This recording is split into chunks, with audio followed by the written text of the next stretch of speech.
बंधुओं, बहुत बहुत स्वागत है आपका। कहानियाँ सीजन 1 पूरा हुआ। कहानियाँ सीजन 1 में मैंने 92 कहानियाँ सुनाई। जिन जिन लोगों ने भी उसे देखा, सुना, पसंद किया, कमेंट किया, उन सभी को बहुत बहुत धन्यवाद। आज से कोई सीरीज नहीं चलेगा। रैंडम किसी दिन कोई कविता या कोई कहानी के साथ उपस्थित हो जाया करूँगा। आप लोग सुन लिया करिएगा और कमेंट कर दिया करिएगा। आज एक छोटी सी कहानी के साथ उपस्थित हूँ। ये कहानी नहीं, एक बात है जो हर पिता को अपने बेटे को बताना चाहिए, है ना? तो आइए सुनाता हूँ, क्या है वो बात, क्या है वो कहानी। ठीक है? क्या चाहते हो? मुझसे मारपीट तो नहीं करना चाहते ना?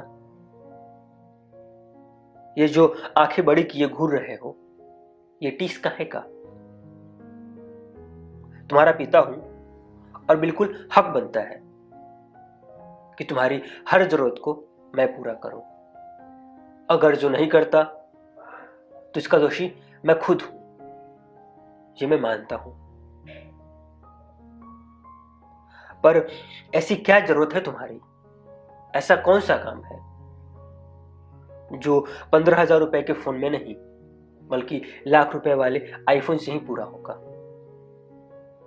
मैं तुम्हें अपनी कमाई नहीं बताने वाला, ये नहीं बताने वाला कि हर महीने तुम पर कितने खर्च होते हैं, घर में कितने खर्च होते हैं। इन सब से तुम्हारा कोई मतलब नहीं है। बस मैं ये जानना चाहता हूं, तुम्हें जरूरत एक फोन का है या आईफोन का?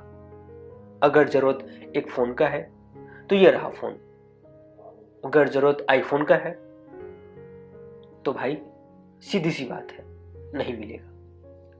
थोड़ा ठंडा रहा करो और समझा करो।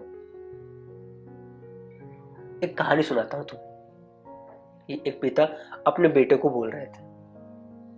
कल्पना करो एक परिवार का, एक खुशहाल परिवार का। परिवार में माँ बाप, उनके 2 बेटे और 2 बेटियां। दोनों बेटियों की शादी अच्छे घराने में हो गई। अपने ससुराल और जीवन में दोनों खुश थी। इधर माँ बाप ने बड़े बेटे की शादी कराई। बड़ा बेटा एक होटल में काम करता था। शादी को 1 साल हो गए थे और दोनों पति पत्नी खुश भी थे। ऐसे ही एक दोपहर बड़ा बेटा लंच के लिए घर पर आया। लंच के बाद वापस काम पर चला गया। वापस जाने के 1 घंटे बाद ही खबर ही आया कि किसी ने उसे खाने में जहर मिलाकर खिला दिया। इस बात को रह नहीं दो कि उसकी किसी से दुश्मनी थी या नहीं। उसने खाना खाया ही क्यों जब थोड़ी देर पहले घर से खाना खाकर गया था? बुरा तो यह था, उसकी पत्नी के पेट में उसका 8 महीने का बच्चा पल रहा था। फिर क्या हुआ? समाज, ससुराल और मायके वालों की राजी खुशी के बाद उस बेचारी विधवा मां की शादी उस माँ बाप के छोटे बेटे से करा दी जाती है। पता नहीं उस खुशहाल परिवार पर किसकी नजर लगी थी, न जाने कैसी दुश्मनी थी। छोटे बेटे का भी किसी ने मर्डर कर दिया। क्यों पता नहीं, आज तक ये बात रहस्य ही है। वो बूढ़े माँ बाप अब वो भी नहीं रहे। मेरे बच्चे, जरा सोचो उस माँ और उस बच्चे के बारे में। उस छोटे बच्चे के बारे में सोचो। उसकी जरूरत कौन पूरा करता होगा? वो किस पर घूरता होगा?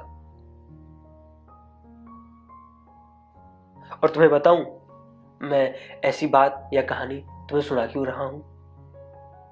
क्योंकि वो बच्चा मैं ही हूं और ये सच मेरे जीवन का बुरा और डरावना सच है, जिसे मैं कभी याद नहीं करना चाहता। और तुम्हें बता भी इसीलिए रहा हूं कि तुम्हारी जरूरत पूरा करते करते ये ख्याल ना आ जाए कि काश मेरे पिता के हत्यारे मुझे भी मार देते।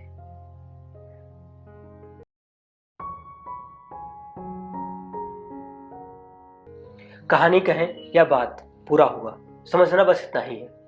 अपने बच्चों को अगर आप पिता हैं तो जरूर ही ऐसे झूठ ही सही पर एक कहानी जरूर सुनाइए, जिससे वो आपके अतीत के बारे में, जो आपके बारे में अच्छा और बेहतर समझ सके, आपको अच्छा और बेहतर इंसान समझ सके। नहीं तो अगर जो दूरी बनी तो फिर आपके हाथ में कुछ भी नहीं रहेगा, है ना।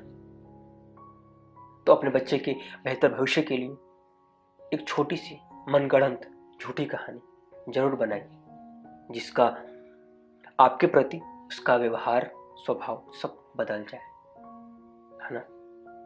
तो बस इसी बात के साथ कहानी होगी पूरी। कमेंट करिए और बताइए कैसे लगी आपको मेरे लिखी छोटी सी कहानी या बात।